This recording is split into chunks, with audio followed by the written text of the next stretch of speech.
Hey everybody, Nate Lee here, and it's another edition of Asking ChatGPT about the mandolin.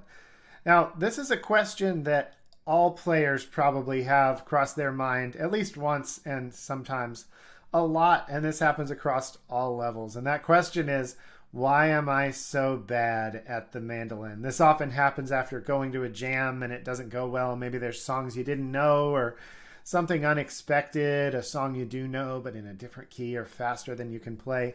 And believe me, this really does happen at maybe all levels. We'll rule out maybe some of the most legendary players ever. But for everybody else, there's going to be times when you walk into a jam or a recording studio, or even just your practice room, and you wonder, why am I so bad at the mandolin? So we're going to see if ChatGPT knows the answer. So let's ask it. All right, ChatGPT, why am I so bad at the mandolin? All right, as an AI language model, I don't have access to specific information about your individual circumstances. That's heartening, actually. All right, so I can only provide general reasons why someone may struggle with playing the mandolin. Here are a few possibilities. Okay, I'll take it, ChatGPT. I'm gonna have to learn to say ChatGPT. ChatGPT.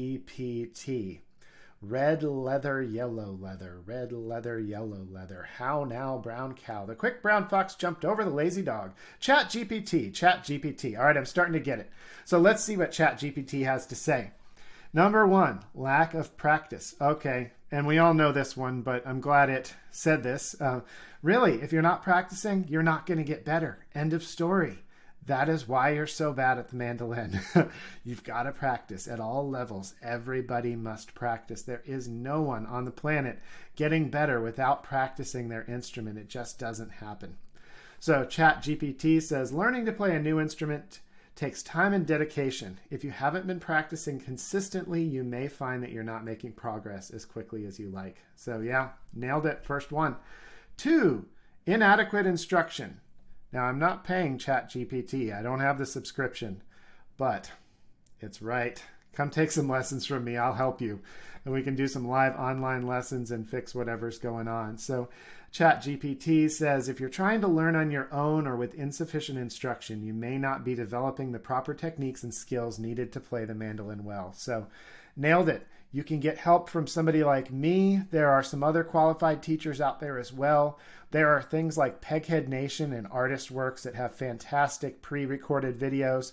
I've also got some pre-recorded courses, workshops that you can find on my site, and we're making more of them because I've been doing this live online workshop series where you can learn all kinds of stuff. So we did fantastic chords and where to find them for mandolin players. Fiddle licks that changed everything for fiddle players. And we've got You Can Play by Ear that's about to be announced. You heard it here first. Unless I don't post this till after I send out the email blast. So maybe you heard it here second. We'll see. All right.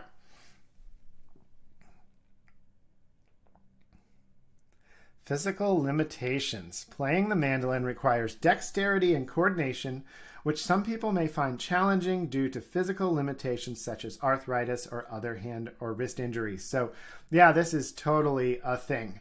A lot of students of mine struggle with arthritis, and that's something I can't really help you with. You need to see a medical professional, but I can help you with technique to help to not aggravate the arthritis, but definitely be looking for information specifically about that. And there may be some teachers out there who actually specialize in this kind of thing.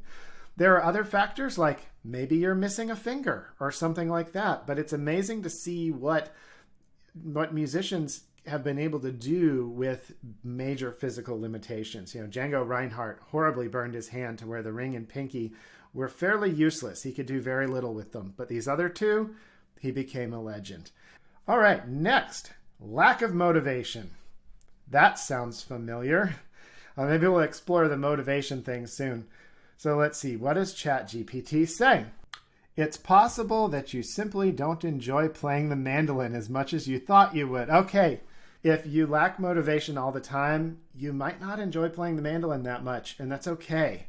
If you find that you're just not really into the mandolin, you're not going to get better, and it's okay to put it down. And this is something that I think a lot of education professionals don't say for fear that they might lose clients or that they might discourage somebody who might gain some motivation. But this happens sometimes. Maybe you're just not into that. I like to play guitar. I like to play clawhammer banjo. I'm not into it enough to become good at it. Maybe that'll change in the future, but that's just how it is, and I'm okay with that. You can be okay with it too. But there's some ways that you can get the motivation. My favorite way is I watch the Tony Rice video collection, which is some videos from Merlefest. I think it's 1986 or so. And it makes me want to play my mandolin and my fiddle every single time. I also watch the Alison Krauss in Union Station live. There's things like that that you can do to regain your motivation. So if you had motivation and you lost it, you can get it back. So maybe I'll cover that sometime soon, probably in my newsletter. So if you, I don't have a newsletter sign up on my website right now. I'm doing a complete redesign, but email hello@playnately.com and I'll add you to the newsletter. So ChatGPT goes on to say, without a genuine interest or passion for the instrument, it may be difficult to put in the time and effort required to improve. So yeah, absolutely true. 5, comparison to others. Big one. It's natural to compare yourself to others who play the mandolin, but doing so can be discouraging if you feel like you're not measuring up. Remember that everyone learns at their own pace, and it's important to focus on your own progress rather than constantly comparing yourself to others. Enough said. Well, there's one thing I want to add. Comparing yourself to others is great for making your skills better. So you can listen to how you play Sam Bush's Break to Old Train, and then listen to how Sam plays it and figure out, all right, what is different and how can I change that? Sometimes people can experience mental blocks that prevent them from improving a particular skill. This can be due to anxiety, self-doubt, or other factors that can interfere with the learning process. If you suspect this may be the case, it may be helpful to seek guidance from a mental health professional or a music teacher who specializes in working with students who struggle with anxiety or self-doubt. So this is one of my specialties, is working with students who struggle with that. And mainly what I do is I teach them the principles that are in the 3 main books, the trifecta that I recommend every musician read. So that's Effortless Mastery by Kenny Werner.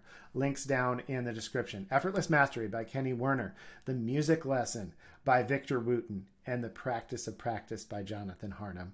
If you feel like you have a true clinical anxiety problem, though, go see a medical professional. Do not go to a music teacher or anybody who is not a real bona fide medical professional for help with things like an actual generalized anxiety issue or other types of clinical anxiety. But for those of you who just get kind of nervous, there are some of us out there who can help you and help you fix that. And believe me, I used to be the guy that if the wrong person walked in the jam, the wrong person being somebody really good that I respected a lot, I'd be headed out the back door. Be like, oh yeah, look at the time. Yeah, I could use another beer. Where's the bathroom? All the reasons I could think of. And that changed, mainly because of those 3 books and a lot of mental practice. All right, so then ChatGPT goes on to say, remember that learning to play an instrument is a process that takes time and patience. It's important to be kind to yourself. Bam! That's over and over in the music lesson and Effortless Mastery. Be kind to yourself.